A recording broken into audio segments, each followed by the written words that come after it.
sahabat Bawaslu, saya Detri Aritonang, tim asistensi Badan Pengawas Pemilihan Umum.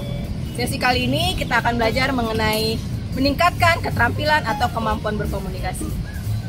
Mari kita sama-sama belajar, mari kita sama-sama berdiskusi.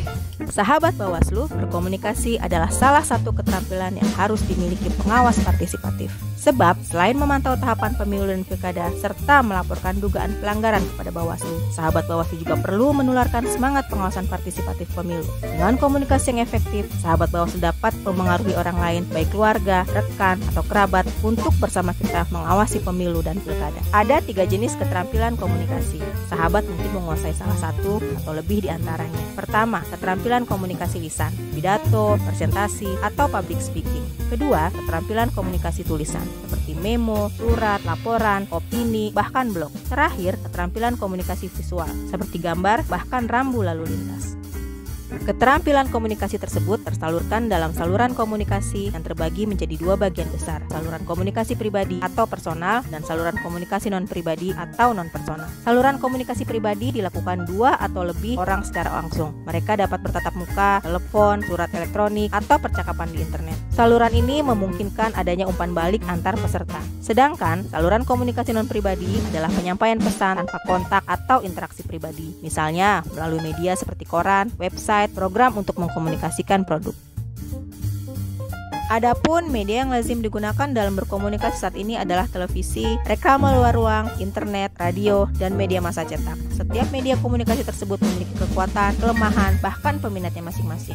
Saat ini, televisi masih menjadi media komunikasi yang paling banyak diminati. Sedangkan, dari sisi kemudahan akses dan keluasan jangkauan, media internet adalah pilihan yang efektif dan efisien. Dalam topik kehumasan, dibahas pula penggunaan media sosial dalam pengawasan partisipatif pemilu oleh pemateri lain. Sahabat Bawaslu, dalam berkomunikasi terdapat pula berbagai hambatan. Hambatan komunikasi adalah segala sesuatu yang menghalangi tercapainya komunikasi yang efektif. Dalam proses komunikasi, kita kerap menemukan hambatan, yaitu pertama, hambatan personal yang merupakan hambatan yang terjadi baik pada diri kita sebagai penyampai pesan atau komunikator maupun pada audiens atau komunikan. Hambatan ini dapat berupa sikap, emosi, stereotyping, bias, dan sebagainya. Kedua, hambatan kultural atau budaya. Dalam berkomunikasi, kita perlu memahami perbedaan dalam hal nilai dan kepercayaan yang dianut seseorang. Hambatan kultural mencakup bahasa, kepercayaan, keyakinan. Misalnya, hambatan bahasa terjadi ketika orang yang berkomunikasi tidak menggunakan bahasa yang sama atau tidak memiliki tingkat kemampuan berbahasa yang sama. Ketiga, hambatan fisik. Hambatan fisik komunikasi mencakup jarak antar individu. Hambatan fisik ini pada umumnya dapat diatasi dengan lebih mudah.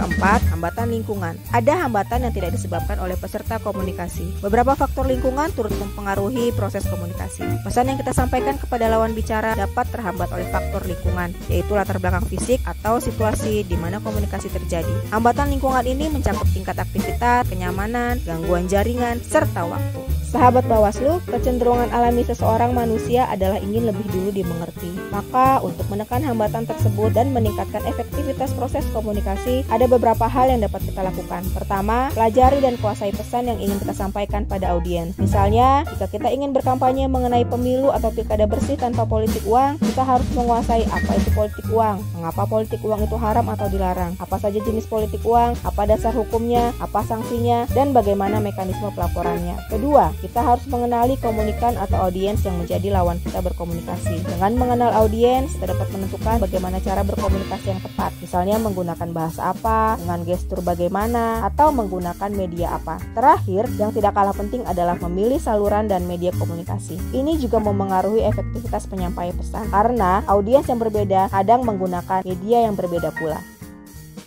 Lalu, bagaimana meningkatkan keterampilan kita berkomunikasi? Pertama, kita perlu mendengarkan. Belajarlah untuk mendengarkan atau melihat gaya orang berkomunikasi. Dengan begitu, kita bisa mendapatkan inspirasi baru dalam cara berkomunikasi. Kedua, pelajari tren komunikasi yang terjadi. Ada kalanya ketika orang-orang gemar menggunakan radio. Berkomunikasilah dengan radio. Kemudian, ada masanya orang gemar menonton televisi. Dan kini, sedang tren berkomunikasi melalui media sosial. Pelajarilah karakter setiap platform media sosial dan penggunanya, kuasai caranya, dan jadilah viral. Ketiga, berlatih. Semua keterampilan tentu membutuhkan latihan. Untuk bisa meningkatkan keterampilan komunikasi, ayo berlatih berbicara dengan efektif. Untuk meningkatkan keterampilan komunikasi lisan, bisa dengan berbicara di depan cermin. Jika ingin meningkatkan keterampilan komunikasi tulisan, tentu dengan lebih banyak membuat karya tulis, apapun bentuknya. Jika ingin meningkatkan keterampilan komunikasi visual, dapat berlatih desain grafis. Keempat adalah dengan membaca. Membaca memberikan lebih banyak kosakata baru. Jika kita menguasai banyak kosakata, kita akan lebih terampil berkomunikasi. Membaca juga perlu dilakukan untuk mempelajari isu atau pesan yang ingin kita sampaikan. Penguasaan atas pesan yang ingin kita sampaikan dapat meningkatkan kepercayaan diri dan kemampuan berkomunikasi. Kelima, observasi. Dengan melakukan observasi,